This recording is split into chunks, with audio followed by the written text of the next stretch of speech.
Et c'est donc un grand temps qui sera consacré aujourd'hui à cet exploit, si l'on peut dire, pour les sciences et pour l'espace. Avec nous pour en parler donc Hubert Reeves, merci d'être avec nous. Vous êtes astrophysicien, vous enseignez la cosmologie. Vous avez enseigné la cosmologie à Paris et à Montréal. Vous êtes franco-canadien, vous avez conseillé la NASA également, l'agence spatiale américaine. Vous avez été chercheur au CNRS en France. Vous avez publié de nombreux ouvrages scientifiques, notamment Patience dans l'azur, Poussière d'étoiles, l'univers expliqué à mes petits-enfants. C'est aux éditions du Seuil et ça vous tient beaucoup à cœur. Vous présidez également l'association d'humanité et biodiversité. Avant d'entendre votre réaction, Hubert Reeves, on va donc regarder cet événement historique pour la science. Voici comment en parle notre partenaire France 2. Pour une des... C'est leur première victoire de la journée. 10h ce matin, les scientifiques viennent de recevoir la confirmation par signal radio.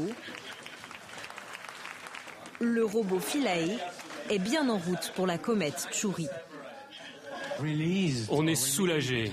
Ce robot et nous, on se connaît depuis 10 ans et maintenant il était temps de se séparer. La séparation complète s'est bien passée, donc le robot atterrisseur est tout seul maintenant. Lâché par la sonde Rosetta, Philae a commencé son voyage vers la comète. Une chute de plus de 20 km. Il a déployé ses jambes, ses antennes de communication pour une descente en douceur. 3,5 km par heure, il n'ira pas plus vite.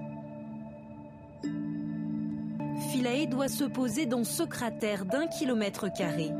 Ce sera le moment le plus risqué de la journée. Si tout se passe bien, la véritable mission de Philae commencera. Si on va là-bas, c'est pas simplement pour se poser, c'est pour faire des expériences scientifiques qui vont se dérouler pendant 2 journées pleines. Et c'est ça qui va être vraiment l'extraordinaire moment de cette mission.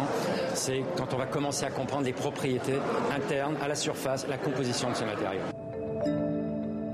Ces analyses doivent permettre de remonter aux origines du système solaire et qui sait peut-être de comprendre l'apparition de la vie sur Terre.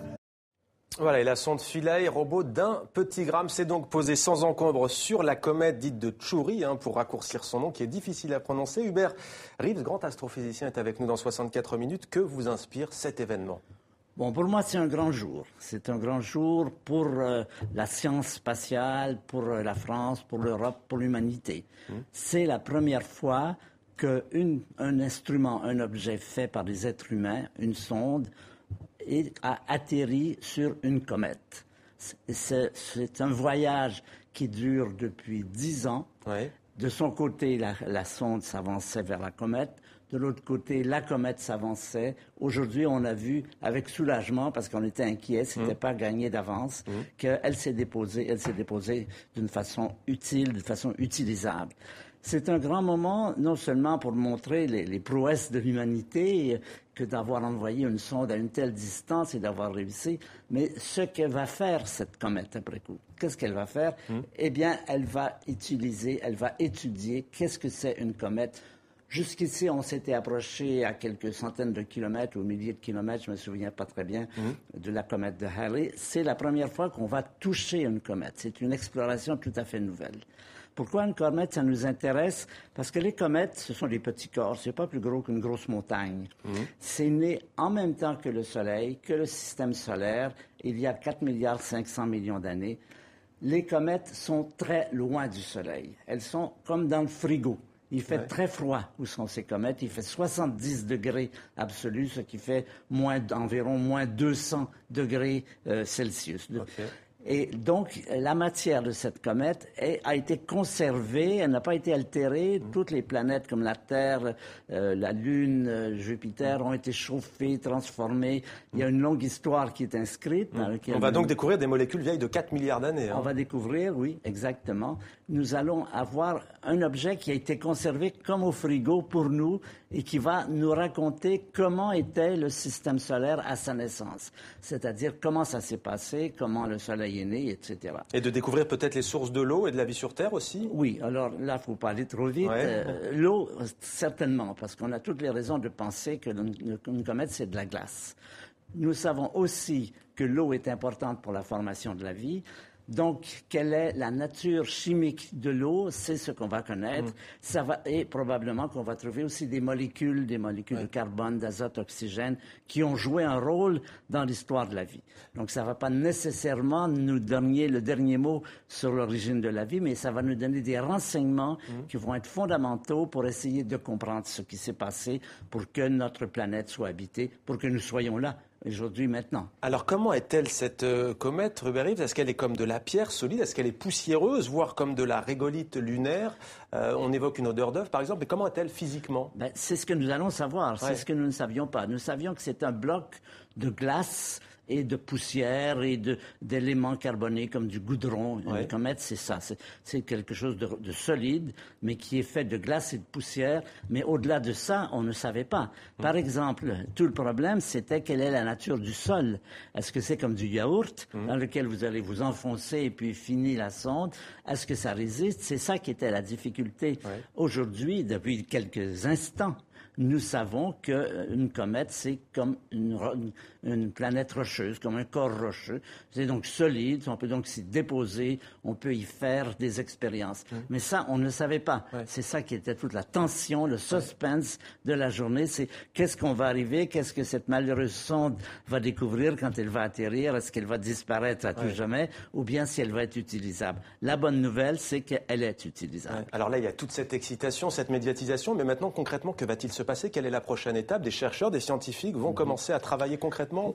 Oui. À bord de cette sonde, il y a des quantités d'instruments de mesure qui vont d'abord mesurer la composition chimique de la comète, qui vont voir s'il y a des grosses molécules, qui vont mesurer la température, la pression, le champ magnétique, tout ce qu'on étudie quand on veut avoir une idée un peu générale de ce qu'est un corps physique. Donc, ça va faire certainement des grands progrès à nos connaissances sur les comètes et peut-être bien au-delà. Alors pour cela, il faut des chercheurs, des scientifiques, il faut également des étudiants. Et je crois savoir à ce sujet que vous êtes plutôt inquiet de ce qu'on pourrait appeler le désintérêt pour la science, des intérêts relatifs auxquels on assiste en ce moment. Pourquoi cette préoccupation, Hubert Reeves? Eh bien, c'est effectivement un fait. Aujourd'hui, moi, quand j'étais étudiant, tout le monde rêvait de faire une carrière. La science, c'était une vraie vocation. Maintenant, ça s'est malheureusement assez transformé. C'est devenu plus technique. Ça fait moins rêver. Et beaucoup de jeunes, aujourd'hui, ne rêvent plus d'être des scientifiques. D'abord parce que la science ne nous a pas apporté que des bonnes choses.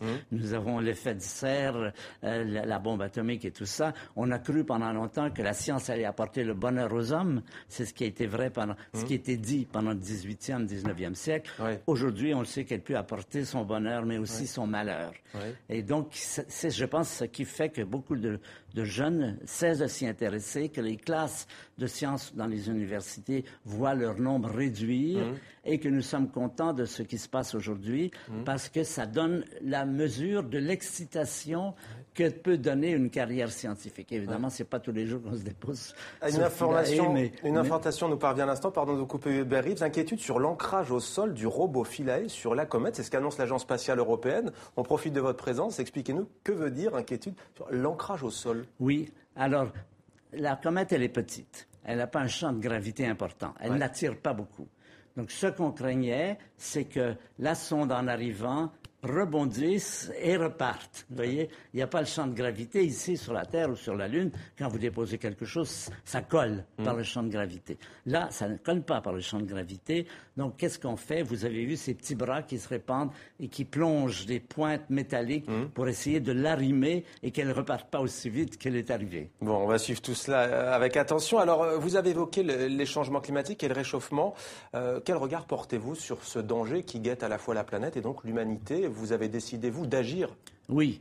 Moi, je me suis impliqué dans cette question parce que j'ai des enfants et des petits-enfants et je suis inquiet de comment sera cette planète dans 30 ans, dans 50 ans, pas dans des millions d'années. En astronomie, généralement, quand on dit l'avenir, on veut dire des millions d'années.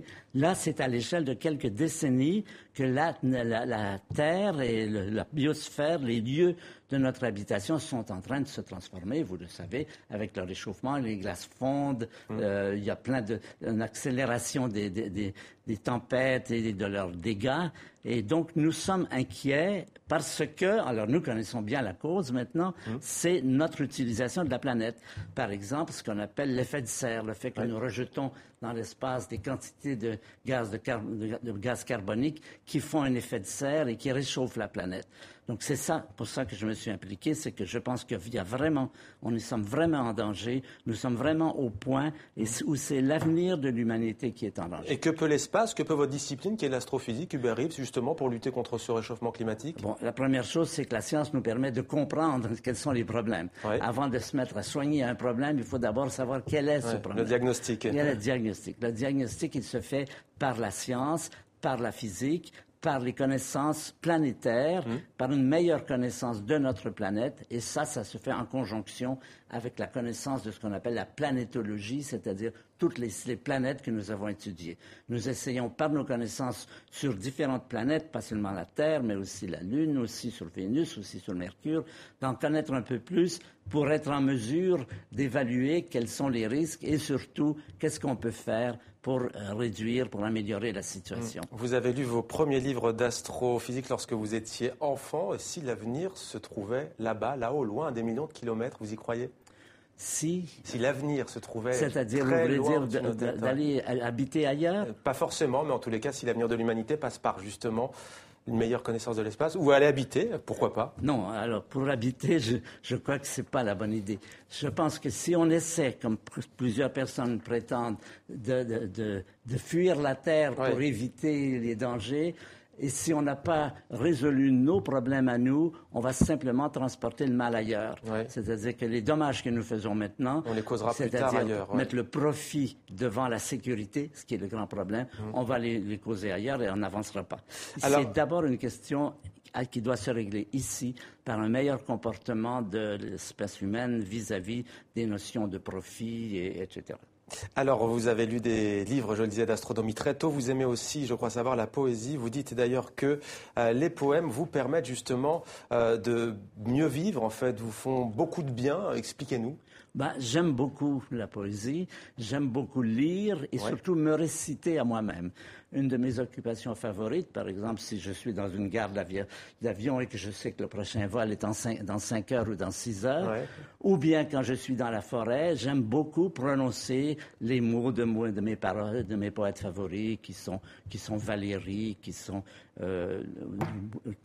Walt Whitman en anglais et plusieurs autres. C'est pour moi un plaisir très grand. Et je le souhaite aux enfants, je leur dis souvent, essayez de vous initier à la poésie et à la musique, vous vous réserverez de grands bonheurs pour l'avenir. C'est une façon de cultiver les plaisirs pour pouvoir en profiter après coup. Hubert Reeves, astrophysicien franco-canadien. Merci beaucoup Hubert Reeves d'avoir accepté de répondre à nos questions en ce jour si important pour la science, même si je le rappelle, Hubert Reeves, il y a donc cette inquiétude sur l'ancrage au sol du robot de la sonde Philae sur la comète. C'est ce qu'annonce l'agence spatiale américaine. Merci Hubert Reeves. Merci d'être venu sur le plateau de TV5 Monde. Merci de m'avoir invité.